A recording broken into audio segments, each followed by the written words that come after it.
There is no substitute for application and practice. Without these, the world can overpower us and leave us feeling small and helpless. And you know, this is especially true regarding how we stand before a world that can often be cold and loveless, unjust and hard.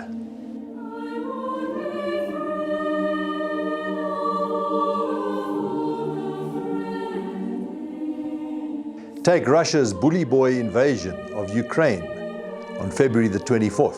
Мною принято решение о проведении специальной военной операции, which is increasingly beginning to look like a third world war that has the potential to destroy our civilization.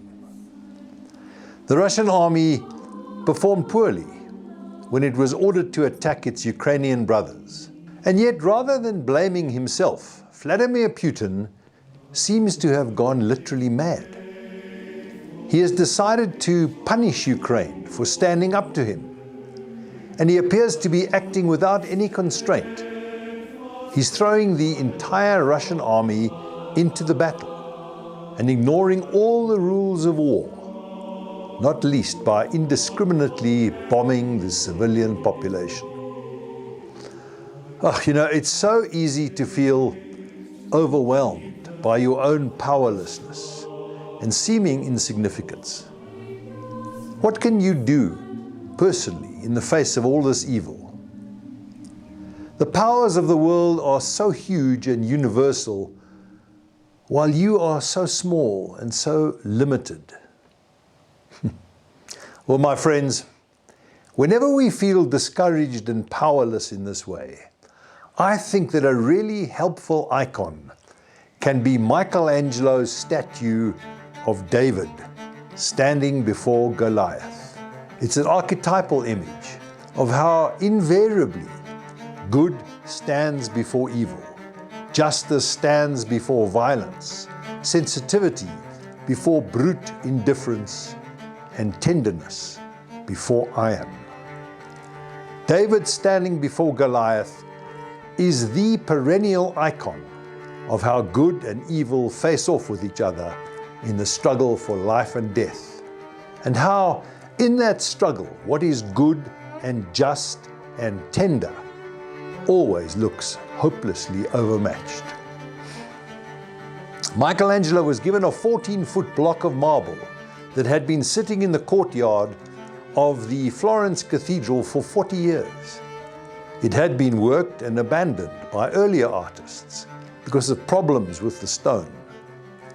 But Michelangelo found a way to accommodate the block's shallow depth, which allowed absolutely no room for error.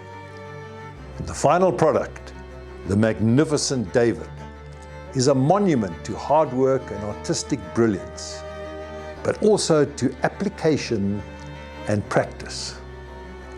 Of course, Michelangelo didn't work on the entire project himself.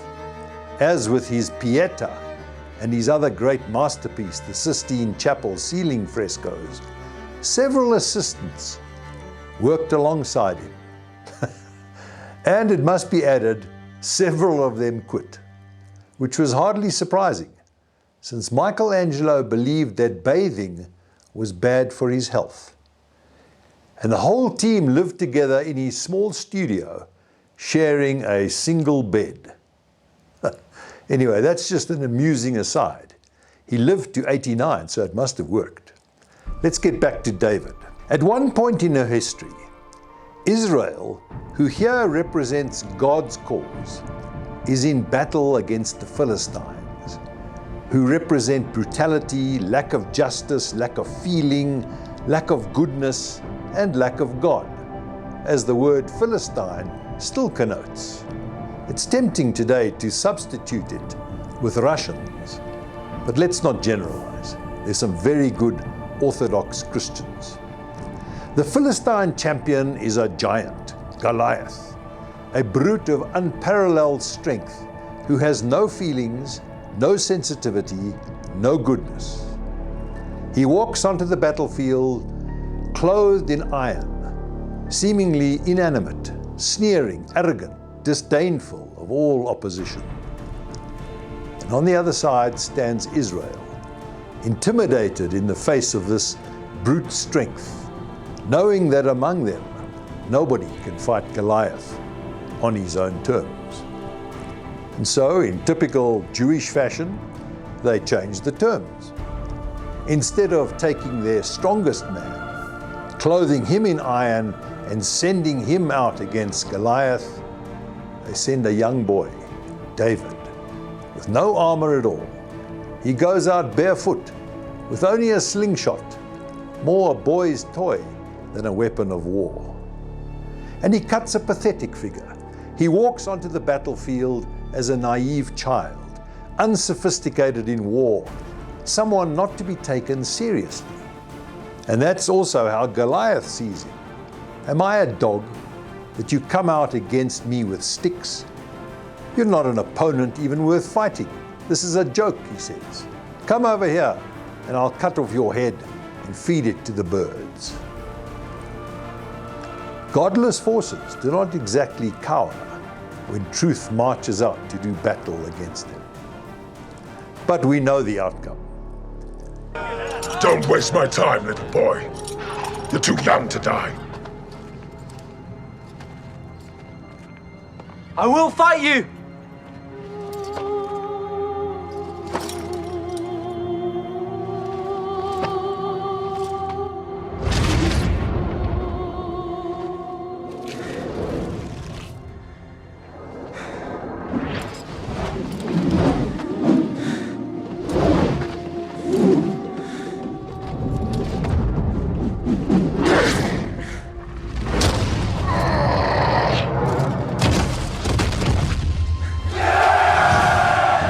Did it. David did it.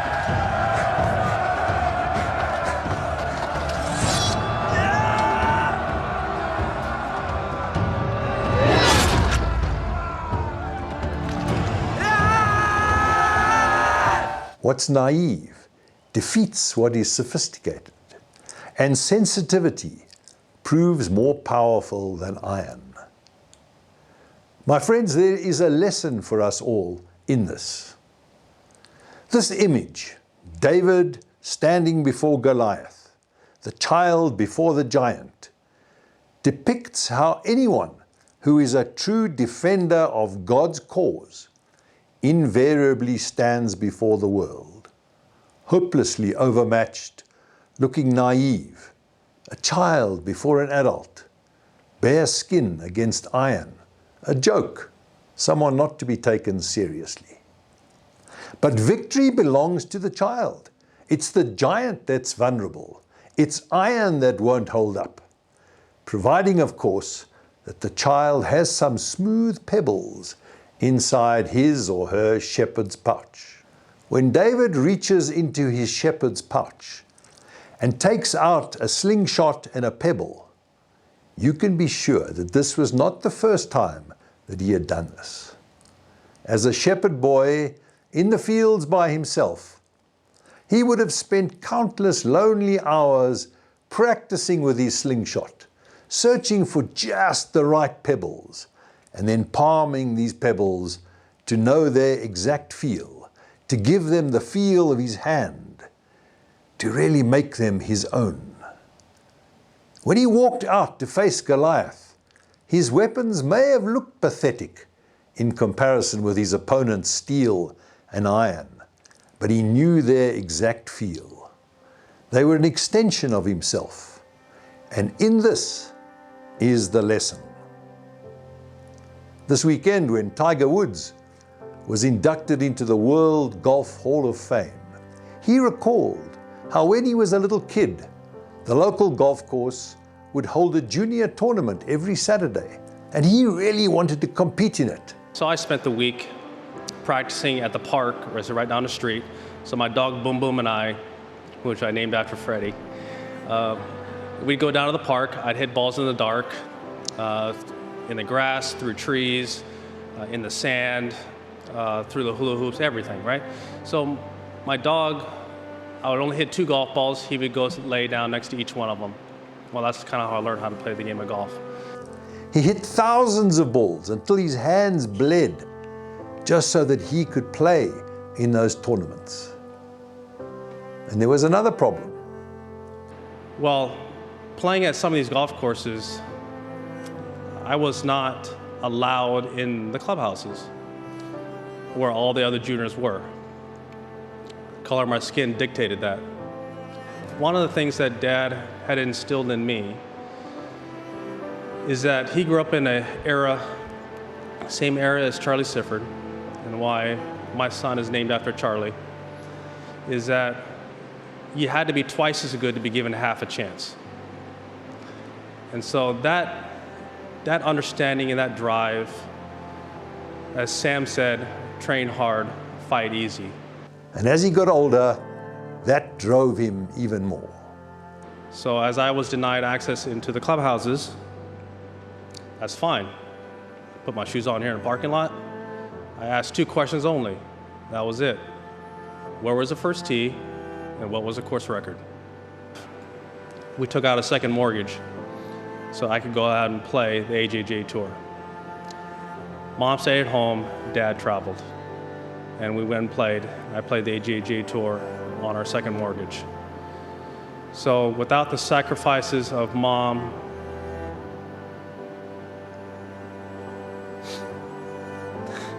who took me all to those junior golf tournaments, Dad, who's not here, but who instilled in me this work ethic to fight for what I believe in, chase after my dreams.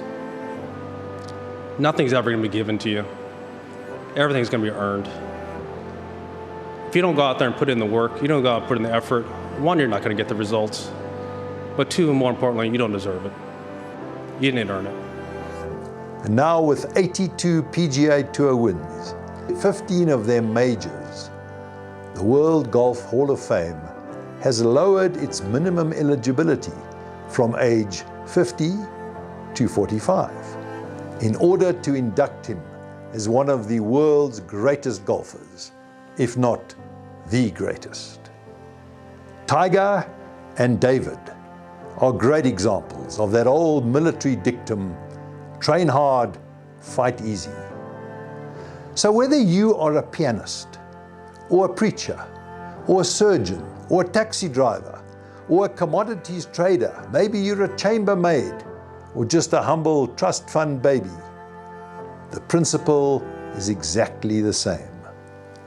Long before we walk onto any battlefield to confront what opposes love and truth and feeling, we too need to spend countless lonely hours palming and polishing what's in our shepherd's pouch. Prayer, imagination, creativity, our traditions, diligence, and especially our charity and our respect for others. These are our pebbles, our weapons against Goliath. We need, through many lonely hours, to palm them and press them and give them the smell and the feel of our own skin. Then, when we fling them at the giant, they will penetrate the iron and the hardness that stand in the way of God. And may that God bless you.